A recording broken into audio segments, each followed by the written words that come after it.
예, 안녕하십니까. 14강이 되겠습니다. 14강. 이제 본격적으로, 신학, 우리가 잘 아는 그런 이야기들이 나오네요. 영지주의에 대한 겁니다. 영지주의. 이게 굉장히 커다란 정신 문명입니다. 영지주의가 기독교에 이렇게 저렇게 영향을 미쳤어요. 그래 흔적도 남아있고요. 뭐 그럴 수밖에 없습니다. 기독교가 자기를 다른 세계에 변증하려면 그 당시 어떤 세계관을 도구로 사용해야 되지 않겠습니까? 철학, 뭐 다른 사상들 이런 게 필요했던 거거든요. 그 당시 초기 기독교가 자리를 잡을 때에 만연했던 사상이 바로 영지주의입니다. 영지주의. 말로만 보면 영적인 지식이라고 하는 거예요. 그노스티시즘이라고 합니다. 이제 고상한 거죠. 고상한 알에 대한 거예요. 근데 그게 왜 기독교에서 전폭적으로 받아들여지지 않았냐, 어떤 문제들이 있었냐, 어떤 충돌이 있었냐 하는 것들을 따라가 보도록 하겠습니다. 폴 틸리가 이 제목을 이렇게 잡았네요. 영지주의의 위험성과 반영지주의 교부들에 의한 극복. 그래서 반영지주의라고 하는 것은 세미, 반이라고 하는 것이 아니라 안티예요. 반. 영지주의를 반대하는 겁니다. 영지주의 1번 이렇게 되어 있습니다. 영지주의에 대한 정의가 나오겠죠. 설명. 근데 기네요. 봅시다. 이거 뭐 상당히 기네요. 일단 영지주의를 설명하고 그 다음에 그것에 대한 교부들의 반대를 하겠네요. 2번이 반영지주의적 교부들과 초기 카톨리시즘의 터잡음 이렇게 되어 있습니다. 자, 영지주의 봅시다. 변정론자들 앞에서 대표적으로는 유스테누스 이런 사람이었어요. 변정론자들. 기독교를 변정해 보려고 했었던 사람들이요.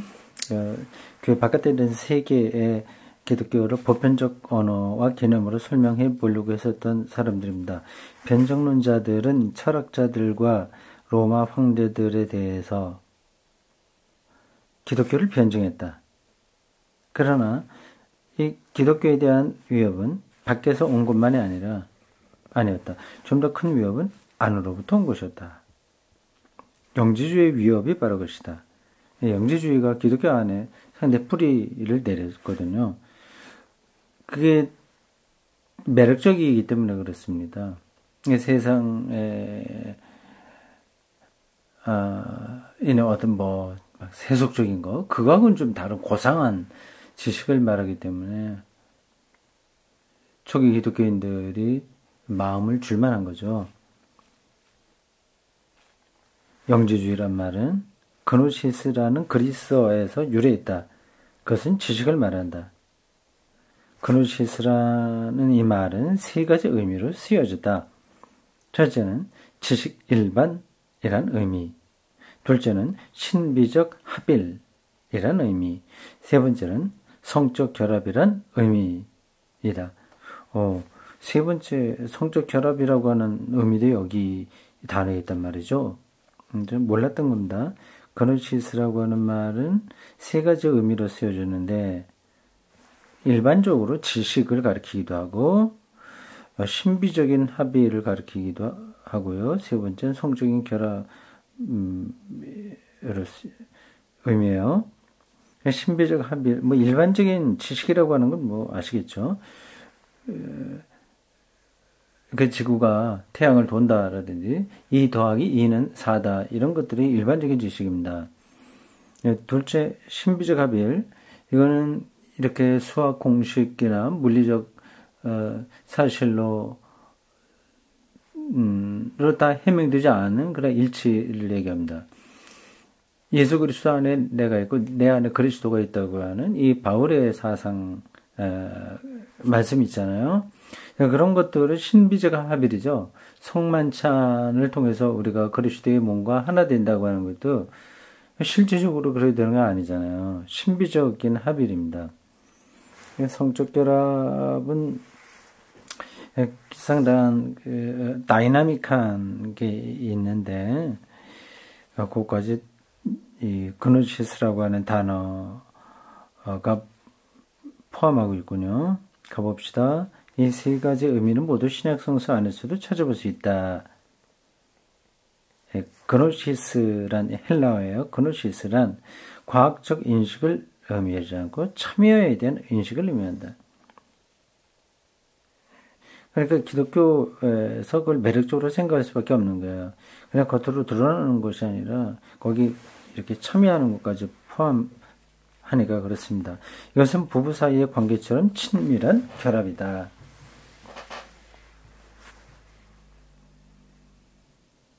이것은 분석적, 종합적 연구의 결과로 얻어지는 지식이 아니다. 내가 이렇게 분석하고 종합해갖고요, 얻어지는 지식이 아닌 거예요. 아주 좀 더 직관적인 겁니다. 이것은 과학적 지식과 대조를 이루는 실존적 인식, 곧 하나됨의 경험이며 구원의 경험이다. 물론 영지주의자들은 그리스도적 지식인들이었다. 모든 영지주의자들이 그리스도 지식인이었다고 하는 건 아니고요. 기독교인 중에서 영지주의자에 속한 사람들은 기독교적인 지식인들이었다고 하는 겁니다. 그러나 그들은 인간의 인식적 기능을 신적인 것의 참여로 이해하고 있었다. 영지주의는 통일을 이룬 하나의 종파는 아니었다. 말하자면 그것은 많은 분파로서 이루어졌고 고대 말기에 널리 퍼져 있던 하나의 종교 운동이었다. 그노시즘, 영지주의가 단순한 철학, 그 당시에는 철학 자체가 종교적 성격이 있었던 거죠. 종교 운동이었다. 그래서 우리가 흔히 말하는 혼합주의라고 부르는 것으로서 혼합주의, 신크레티스무스 독일어고요. 신크레티시즘 영어입니다. 혼합주의, 이거저거 같이 섞어서 가장 좋은 것을 만들어 가려고 하는 어떤 흐름, 그런 것들을 혼합주의라고 합니다. 그런 것으로서 당시 모든 종교적 전통의 혼합물이었다. 그것은 전 세계 전체에 퍼져 있었다. 그래서 세계 전체라고 하는 것은 주로 유럽을 가리키죠.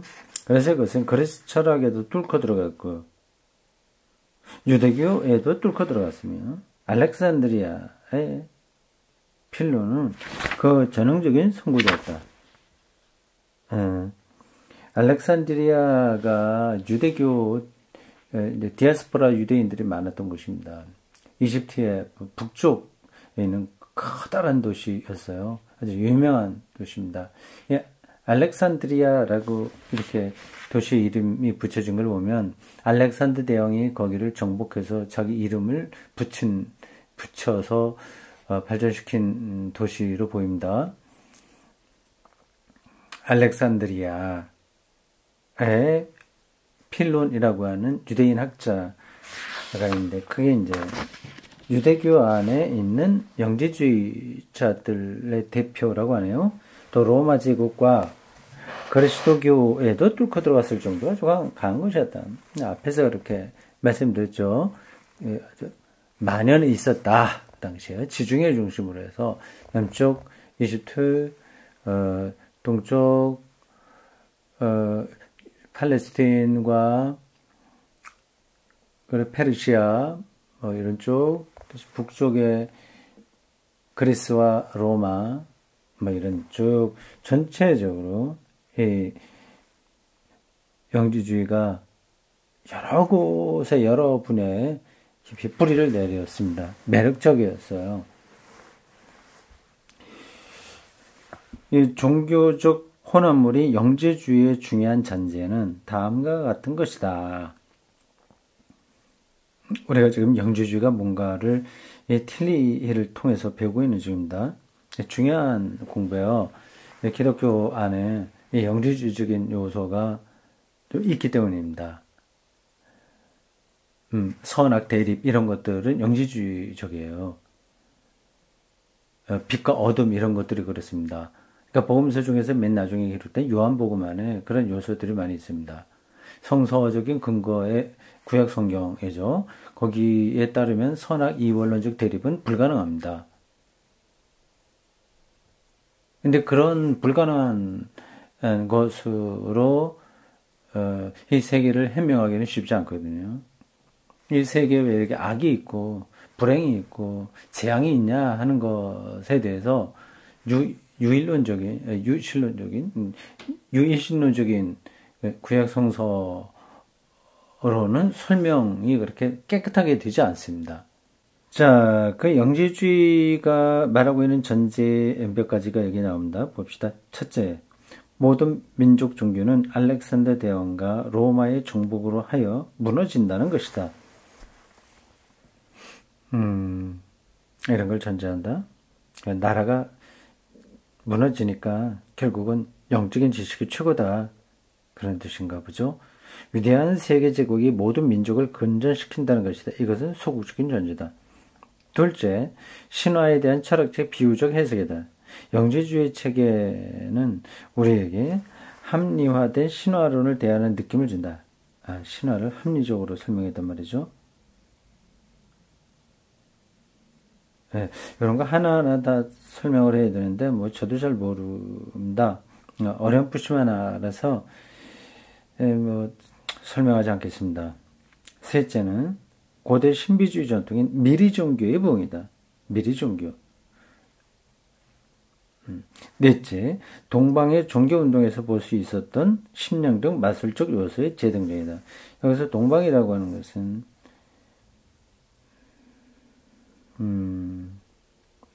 지금으로 말하자면 터키 지역, 소아시아, 터키 이런 쪽이죠.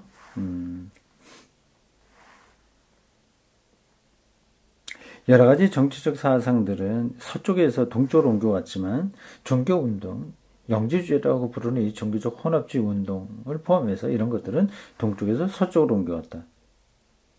재미있는 표현이죠. 예, 유대교도 동쪽에 있었지만 서쪽으로 가고 기독교도 마찬가지고요. 그렇죠. 불교도 사실은 동쪽이죠. 인도도 동쪽에 있는 나라죠. 유럽에서 볼 때 다 그렇습니다. 그러니까 어느 정도까지 로마를 정복하게 된다. 영지주의는 자신의 진정한 뿌리인 민족적 기반을 잃어버린 모든 종교적 전통을 반은 철학적이고 반은 종교적인 특성을 지닌 하나의 체계 안에서 통합하려고 시도했다.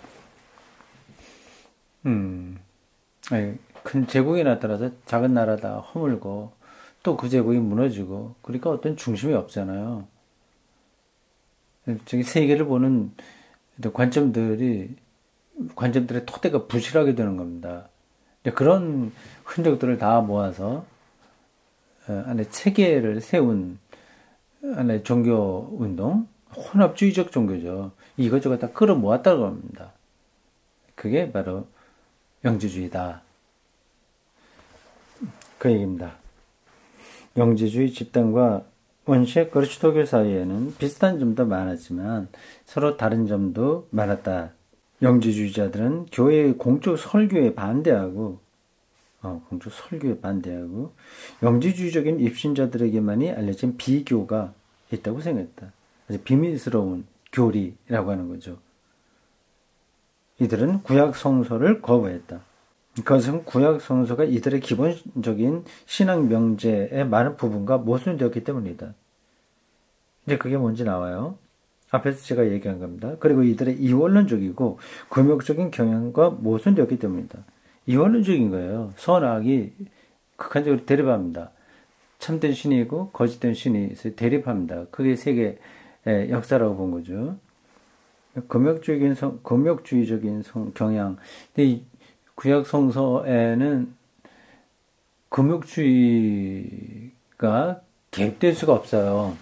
뭐 그렇게 사는 사람들이 있긴 있었습니다만, 근데 전체 통으로 볼 때 금욕주의는 아닙니다. 신약 성서에 대해서는 거부하지 않았지만 어느 부분만은 정화하려고 했다, 뭐 고쳐보려고 했다고 하죠. 이게 영지주의가 구약과 신약을 조금 다르게 구별해서 봤군요. 신약 성서를 정화하려고 했던 사람은 마르키온이었다. 마르키온. 예, 이 마르키온이 대표적으로 구약을 기독교 경전에서 제외해야 된다고 주장한 사람입니다. 그러니까 신약 성서를 정화하려고 했다고 하는 것은 그 신약 성서에 잘못된 걸 고치려고 한 게 아니라 그걸 순수하게 지키려고 했던 겁니다. 그럼 바울의 10가지 주요 서신과 바울의 영향을 가장 뚜렷하게 지니고 있는 누가복음서만을 취했다. 그렇군요. 그 두 가지 뜻이 다 있네요.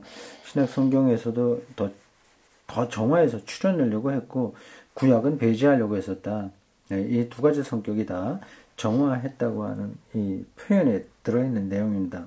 근데 누가복음만을 취했군요.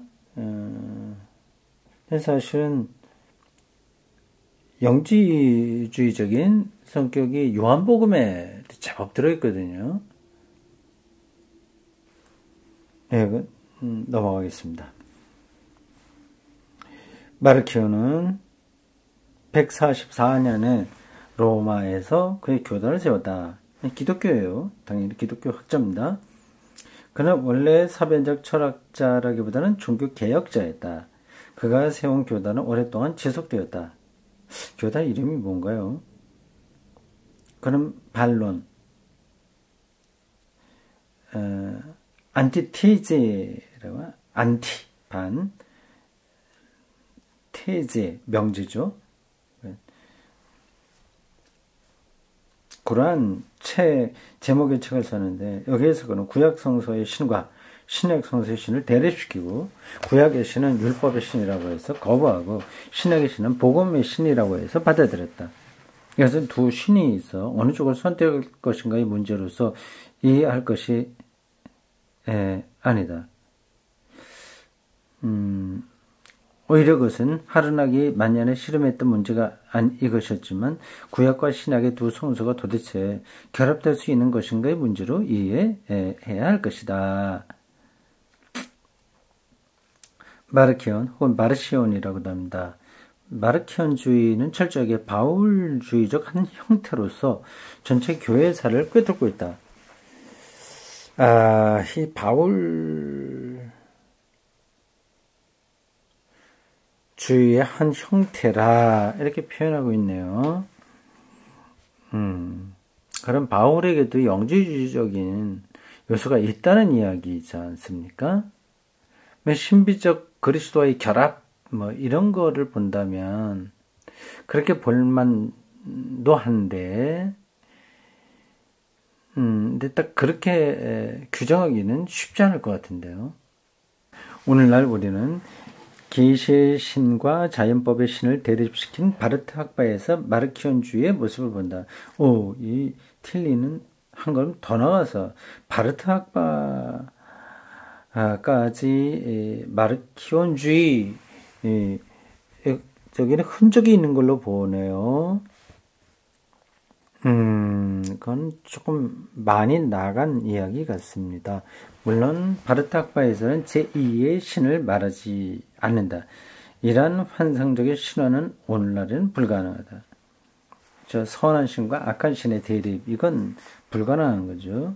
그 대신 바르트 학파는 역사나 이성이나 도덕과 같은 자연의 세계와 계시의 종교적 영역 사이에는 철저한 구별이 있고 긴장이 있음을 주장한다. 요게 이제 틸리 신학과 바르트 신학의 차이점이 있는 겁니다. 이 틸리는 이 문화 신학자라고 하는 말이 있듯이 이 세계와 문화 그런 것을 이제 적극적으로 옹호하는 편입니다. 그런데 바르트는 거기에 좀 비판적인 거죠. 그러니까 복음과 문화 사이에는 접촉점이 없는 걸로 바르트는 이해하지만 틸리는 복음과 문화는 마치 몸과 옷처럼 같이 결합되어 있는 거죠. 이와 같은 이원론은 바르트가 이원론적이라고 하는데 꼭 그렇게 보기는 힘든데요. 어떤 사태를 그런 긴장으로 보는 거지. 틸리가 비판하듯이 이렇게 하나님의 계시와 자연 이거를 이원론적으로 꼭 보는 건 아니에요. 바르트가 이제 그렇게 표현한 부분들이 많이 있겠지만 그럴 수밖에 없었던 사정이 있는 건데 바르트 신학 자체가 마르시온적이라고 말할 수는 없습니다. 어쨌든 틸리는 그렇게 봐요. 같은 틸리와 바르트는 같은 시대의 학자입니다. 이와 같은 이원론은 마르키온의 문제이기도 했다. 마르키온은 영지주의적 이원론에 근거하여 이원론의 선악의 대립입니다. 그러니까 성과 성속 거룩한 것과 속한 것의 대립입니다. 왜냐하면 이 두 영역을 철저하게 분리시킴으로써 그 문제를 해결하려고 했다. 영주주의자들에게는 피조 세계는 악한 것이다. 악한 신, 이들은 이 신들을 구약 성서의 신과 동일시했다. 신에 의해서 창조된 것이다. 따라서 구원이란 이 세계로부터의 자유를 의미하며 이 구원은 금욕을 통해서 달성된다. 이러한 이원론적인 세계 이해는 종말론의 여지가 있을 수 없다. 왜냐하면 세계 종말을 이원론에 비춰볼 때 이원론적인 완성은 결코 완성이 될 수 없으며 그것은 결국 신 자체 안에 분열을 설정하는 것이 되기 때문이다. 좀 복잡합니까? 그렇진 않겠죠. 자, 그 다음 지금 영주주의를 설명하고 있는 겁니다. 영주주의에서 구원자는 천성적인 세력 중의 하나인데 에온이나 영원자의 하나로 일컬어졌다. 에온, 이거는 히브리 사람들이 말한 시간이라고 하는 뜻이에요. 혹은 세계라고 하는 뜻입니다. 에온이라고 하는 단어가 그 묵신문학에서 나오는 새로운 시대를 가리킨다. 영지주의자에서도 이런 쪽으로 그걸 생각했단 말이죠. 가봅시다. 여기서 영혼자란 말은 무시간성을 가리키는 게 아니고 여러 가지 우주적인 힘을 의미한다. 좀 더 고차적인 에온, 구원자로서의 에온, 구원자로서의 존재의 힘은 지상에 내려와서 사람의 몸을 입었다. 그러나 신적 힘으로서의 구원자 자신은 순환당할 수 없다. 이것은 자명하다. 그래서 그는 이질적인 몸 또는 가상적인 몸을 입는다. 그래서 이러한 것에 바탕에서 가현설이 나오는 거죠. 가현설. 도케티즘이라고 하는 이러한 예수의 가현을 얘기합니다. 그렇다고 그가 사립되는 것은 아니다. 그림자처럼 나타나는 거라서 사립되는 것은 아니다. 예수의 육체성을 부정한 거죠. 이 점이 바로 초기 그리스도인들에겐 중대한 문제가 되었으며 이 때문에 이들은 영지주의를 거부하게 되었다. 예수의 인간성이 약화되는 거죠. 구원자는 여러 가지 점성술적인 힘이 다스리는 다른 영역으로 내려온다. 여기에는 특히 유성에 대해서 언급하고 있다. 여기서는 유성이요. 아하. 고대인들이니까 그걸 생각할 수밖에 없겠죠. 유성, 해성, 유성. 그런 겁니다. 유성은 르네상스 이래의 주거, 심지어 프로테스탄티즘에서까지도 점성술적인 힘으로 생각되었다.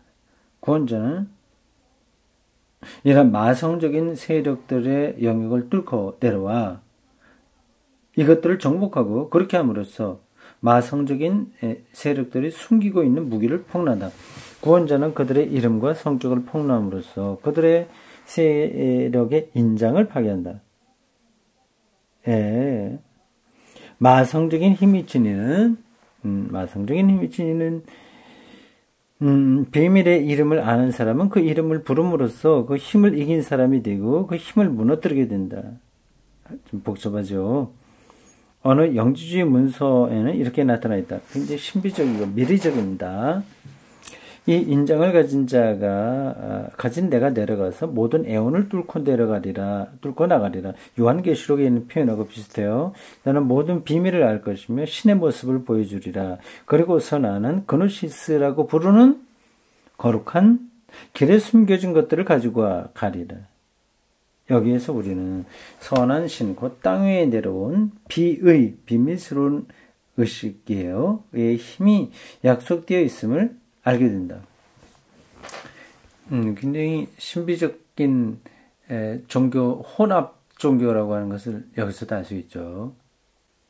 선악의 이 원론적인 구별을 통해서 이 세상을 해명해 보려고 하는 겁니다.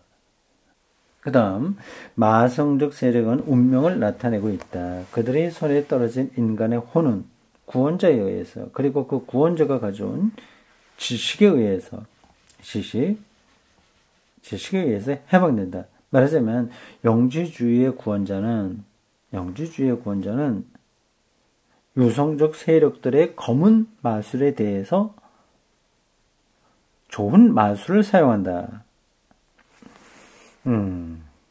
이 유성적 세력, 유성적 세력, 흘러가는 별을 얘기하는 거예요. 유성.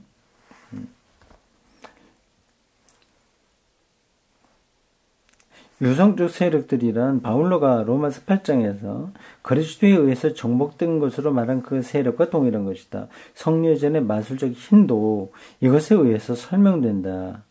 성례전에서 최고의 신적인 힘이 땅 위에 내려오는 것이다. 예, 이런 식으로 설명을 하면서 기독교와 접목되어 그 초기 기독교가 자리를 잡을 때 상당한 역할을 한 사람들이 영지주의 학자들이었습니다. 그 중에 대표적으로 마르시온을 얘기를 하고 있군요. 그들이 하는 이야기가 다 이상한 것은 아닙니다. 기본 토대는 이제 기독교적인 거죠. 예수 그리스도를 똑같이 믿고 있는 사람들인데 그것을 설명하는 방식이 이제 구약 성서에 근거한 유일신론적인 그런 게 아니라 선악 이 두 개의 신이 세력 다툼하는다고 하는 그 관점인 거죠. 그렇게 그걸로 설명하려고 하는 거죠. 근데 거기에 이제 여러 가지 앞에서 읽은 대로 뭐 이렇게 유성을 타고 내려와서 뭐 어떻게 하고 그리고 그노시스를 내가 주게 되는데 신령한 지식이죠. 그걸 알게 되면 구원받는다. 뭐 그렇게 많이 이야기를 하고 있네요. 이런 것들이 다 초기 기독교 교리가 형성될 때에 이렇게 저렇게 영향을 끼쳤던 하나의 종교운동 이라고 할 수 있습니다. 여기까지요.